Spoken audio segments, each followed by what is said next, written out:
남로당 측하고 직접적으로 접촉하기 시작한 거는 49년 1, 2월 들어와서 이제 그 시작하거든요. 근데 그때부터 굉장히 발언이 강경했었는데 그 49년에 들어오면서는 확실히 이제 작전을 많이 짜고 산다는 게 그 표가 이제 많이 나죠. 나중에 프락치 사건 나고 이제 생각해 봤을 때.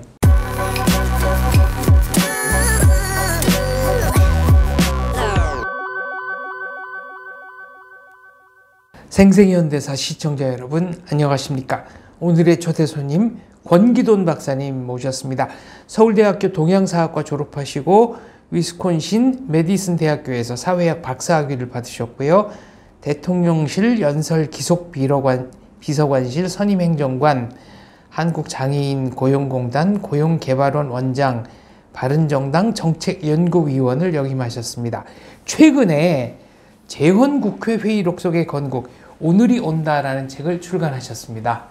네, 이 책을 출간하시게 된 계기가 있습니까? 계기는 이 재헌국회 속기록을 읽는 모임이 있었는데요. 서울대학교 정치학과 정치연구소 소장이신 안도경 교수라는 분이 재헌국회 속기록에 관한 학진에서 나오는 돈을 받아가지고 다년간의 연구 프로젝트를 이제 하게 됐는데, 그러기 위해서 속기록 읽는 모임을 만들었고 제가 객원으로 참여를 하게 됐습니다. 그래서 그걸 읽으면서 거기 학술연구팀은 이제 연구서를 쓰지만 저는 속기록을 가지고 좀 재밌게 이야기식으로 한번 역사책을 써보자 이런 이제 이야기가 나오게 되었고, 그래서 쓰게 됐죠. 그게 한 4, 5년 전 이야기입니다. 이제. 굉장히 디테일한 접근을 하셨는데 이유가 있습니까? 일단 이제 이야기책이 되어야 되니까 그 이전의 역사책, 통상적인 학자들의 역사책이라는 거는 뭐라고 하면 큰 붓으로 이렇게 굵은 줄거리를 따라가는 이런 거지만은, 이야기책은 이제 세부 묘사도 있고 이래야 되는 거고, 그 다음에 이 속기록을 소개하는 게 주된 목적이다 보니까 재헌국회의원들의 발언을 많이 소개할 수밖에 없었고, 또 그런 세세한 아주 세밀하게 이야기를 하지 않으면은 흥미를 이제 끌기도 힘들겠죠. 그래서 자연히 좀 더 세밀하게, 가능한 세밀하게 들어가려고 노력을 많이 했습니다. 책을 쓰실 때 특별히 힘드셨던 점은 어떤 겁니까? 우선 이게 구어를 말하는 거를 글로 옮긴 거다 보니까 맥락이 공유가 안 되면은 무슨 말인지 이해가 안 되는 경우가 종종 나왔습니다. 그래서 어떤 때는 최대한의 그 상상력을 발휘해서 이게 무슨 말인지 추측을 해야 되는 그런 경우도 있었고요. 그 다음에 도저히 이해 안 되는 경우도 많았습니다. 그러면은 이른바 영어로 하면 베스트 게스죠. 베스트 게스로 이 발언을 추측을 하고 재구성하고 이걸 하나 이제 스토리를 엮고 나가고, 이런 과정이 아주 재미있으면서도 꽤 이제 시간이 많이 걸리는 그런 작업이 됐죠. 특히 이승만 대통령이 이상한 발언을 할 경우가 자주 있었는데요. 정말 어떤 이야기인지 그 글만 보기는 힘들었습니다. 그래서 그때 이제 제 나름대로 베스트 게스를 했고, 제 추측이 굉장히 거의 99% 옳을 거라는 확신을 가지고 있었습니다. 왜냐하면 이제 그 당시 신문 기사도 계속 참조를 하면서 이제 읽어 나갔기 때문에 말 자체는 불분명해도 이런 의미가 아니었을까 그렇게 추측을 했죠. 이승만 대통령의 발언 중에 좀 이상한 발언들이 보였다라는 표현을 쓰셨는데 어떤 뜻입니까? 그게 어떤 경우였냐면은 1948년에서 50년이라는 시기는 굉장히 이제 정부는 세웠는데 남로당의 파괴 활동은 일상적으로 계속되고, 휴전선이 아니죠. 38선에서는 계속 매일같이 교전이 일어나고, 미국은 한국을 이제 철수하겠다는 계획을 발표하고 있고, 이런 이제 엄청나게 대한민국 자체의 생존이 걸려있는 그런 상황이 계속 되어 있었죠. 그래서 이승만 대통령으로서는 그거 생각하는 것만으로도 아마 하루도 모자랐을 것 같아요. 본인이 영어로 끊임없이 어떤 영어로 글을 써야 됐고, 막 신문 인터뷰며 온갖 걸 다 하는데, 국회에서는 계속 이제 자기가 보기에는 너무 사소한 일 가지고 자꾸 장관들 오라 그러고, 어떤 때는 자기도 오라 그러고, 하여튼 자기가 보기엔 너무 사소한 것 가지고 막 맨날 시비가 걸린단 말이에요. 그러다 보니까 어느 날 뭔가 우물쭈물하면서 이야기를 하는데 이게 크게 대단한 게 아닙니다. 뭐 이런 식으로 이야기하는 장면이 나옵니다. 그래서 이제 제 생각에는 우리가 지금 너무 작은 일에 나라의 생존이 달려있는 일에 절체절명의 순간에 이런 작은 일 가지고 이렇게 날리고 슬피우느냐 이런 의미였던 것 같아요. 근데 그거는 분명하지 않은 게 많고 또 뭐 하여튼 보통 사람이 이야기 힘든 발언이 종종 나옵니다. 이승만 대통령 같은 경우는. 국사체계에 보면은 5.10 총선 이후 7월 17일 날 헌법이 만들어지고 8월 15일 정부가 수립되었다. 이렇게 간략하게 묘사가 돼 있는데 오늘이 온다 이 책을 보면 그 안에서 벌어진 정말 파란만장한 우여곡절이 하나 둘이 아니었습니다. 그렇죠. 어떻게 이거를 돌파를 해온 걸까요? 이승만 대통령이요? 우선 이제 그 당시 가장 시급한 게 정부를 빨리 구성을 해야 됩니다. 정부를 빨리 구성을 해가지고 유엔 총회에다가 한국이 정부가 공식적으로 수립됐다는 걸 알려가지고 대한민국이 승인을 받아야 되는데 그 유엔 총회에 대한민국이 세워졌으니까 승인해달라고 하는 신청을 9월 21일쯤에 하게 되죠. 9월 20일경에 하게 되는데 그 전에 이제 이승만 대통령은 정부 헌법을 만들어서 헌법에 따라서 대통령을 뽑고 내각을 구성하고 사법부를 구성하고 그 다음에 한미 행정협정을 통해서 미군정을 공식적으로 이양을 받아야지 대한민국 정부가 이제 공식적으로 수립이 되고 그거를 유엔 총회에다가 대한민국 정부가 탄생했어 이렇게 알리는 거죠. 근데 이게 5월 10일에 5월 30일 날 개원이 되니까 불과 6, 7일 달 한 세 달 정도에 이 모든 걸 다 쳐내야 되는데 그 당시 재헌 국회의원들 나름대로 최대한 망고의 청사의 기립 있는 날 좋은 헌법을 만들고 싶지 않았겠습니까? 그러니까 계속 시간을 끄는 거예요. 계속 시간을 끌 수밖에 없고 그러니까 이승만 대통령이나 그 당시에 대한민국 건국을 주도했던 이제 신익희라든지 김성수라든지 이런 분들은 빨리 만들어야 되는데 나라를 빨리 세워야 되는데 무한정하게 토론하고 앉아있을 틈이 없는 거죠. 그래서 이승만 대통령이 국회의장이 매일 하는 이야기가 빨리 해야 된다. 빨리 이제 이런 빨리빨리라는 표현 안 썼지만은 이럴 틈이 없다. 막 이런 걸 계속 이야기를 했고 심지어는 필리핀은 헌법 만드는데 사흘밖에 안 걸렸다. 우리도 사흘 만에 만들 수는 없겠지만은 최대한 빨리 만들어야 된다. 이런 이야기를 계속 하죠. 그래서 국회의장이다 보니까 그 당시에 연세가 이제 73세니까 최고령 재헌국회의원이었습니다.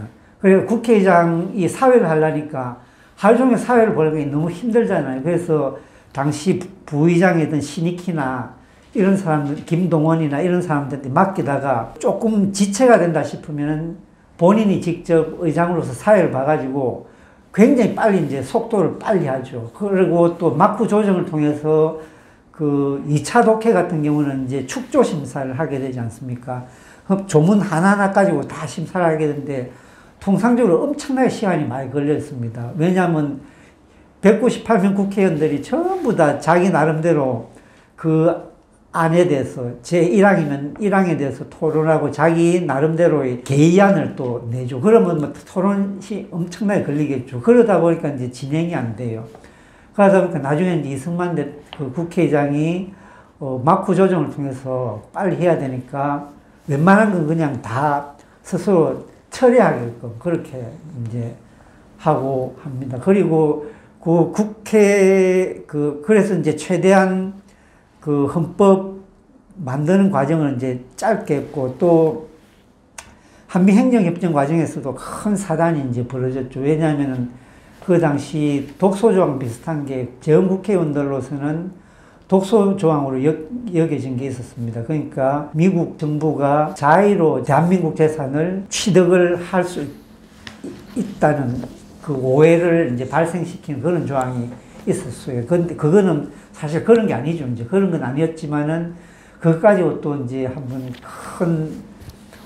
다시 무슨 을사보조약 하자는 거냐 이런 게 많이 나오죠. 하여튼 많은 이제 사안이 있었는데 그런 거를 국회의장으로서의 정치력이나 대통령으로서의 정치력을 발휘하고 뭐 하여튼 또 그 주도 세력들이 또 협의를 해서 그렇게 돌파를 해 나갑니다. 예. 수많은 재헌 의원들이 뭐 지역구까지 등장해서 아주 새로웠는데 딱 세 사람에 대해서만 여쭙고 다음 질문으로 넘어가겠습니다. 지금 저희는 이후의 역사가 어떻게 전개됐는지를 알기 때문에 아 이게 이래서 그랬구나 하는 추측이 가능한데요.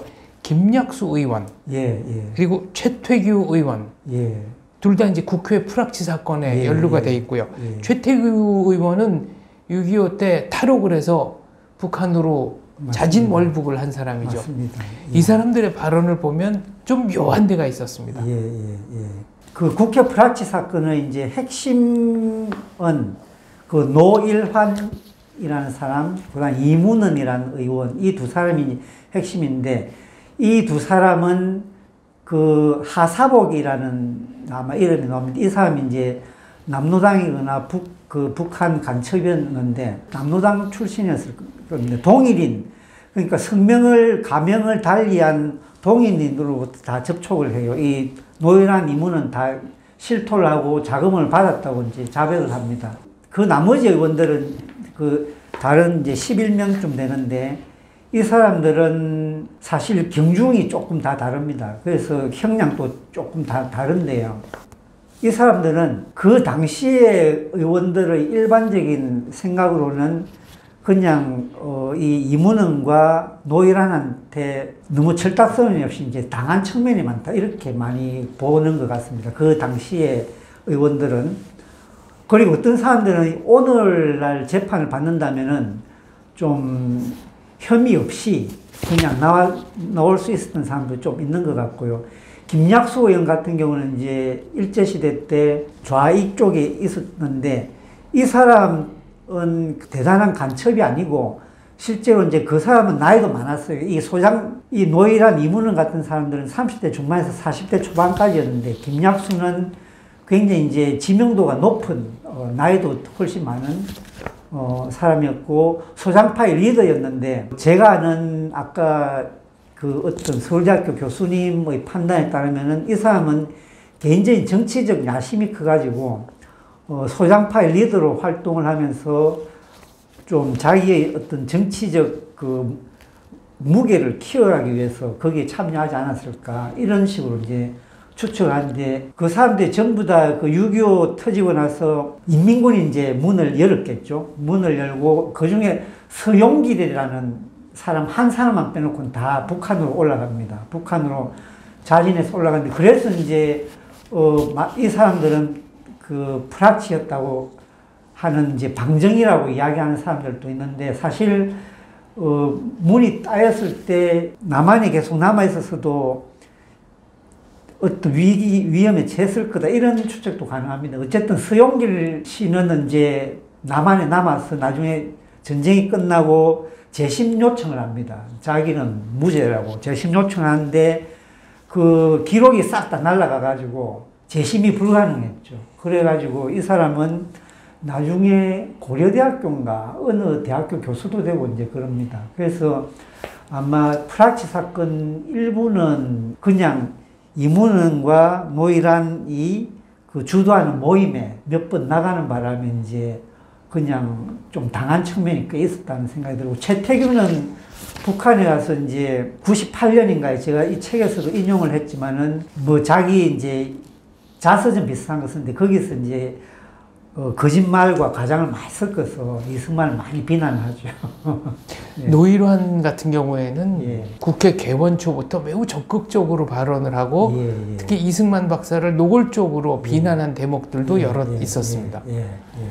이 사람이 이제 동아일보 기자 출신이었습니다. 그래가지고 그 국회의원 당시에 34세인가 5세 정도 되는데 4.3 사건에 대해서 직접 취재해가지고 그 당시에 동아일보에서 생생한 기사를 남기기도 했어요. 그래서 이 사람에 대한 판단도 참 다릅니다. 이 사람이 이제 남노당과 만나서 거금을 받기도 하지만은 누굽니까? 그 박갑동 씨인가요? 일본으로 망명을 해가지고 거기서 책 쓰고 막 맞습니까? 박갑동 씨. 네, 러시아로도 망명하고 뭐 하여튼 그래가지고 자기 김일성 폭로하고 뭐 이런 거.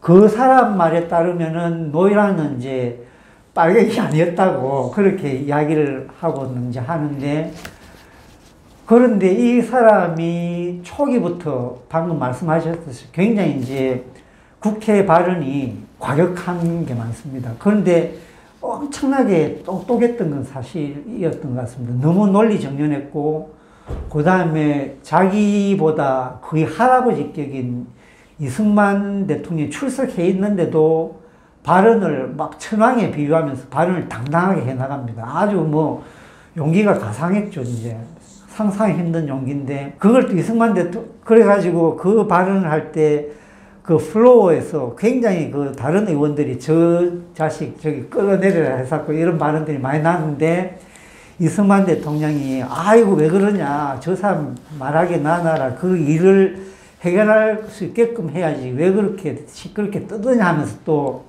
그런 장면이 나와요. 그러니까 이게 제가 책에서도 묘사했지만은 노일환의 결기도 대단하고, 그걸 갖다가 받아주는 그 이승만 대통령의 그 어떤 품도 대단하다. 이제 뭐 큰 강은 모든 조그만 저기 지료도 다 포함시킨다는 그런 뜻인지 뭐 하여튼 그런 식으로 제가 이제 묘사를 하긴 했는데요.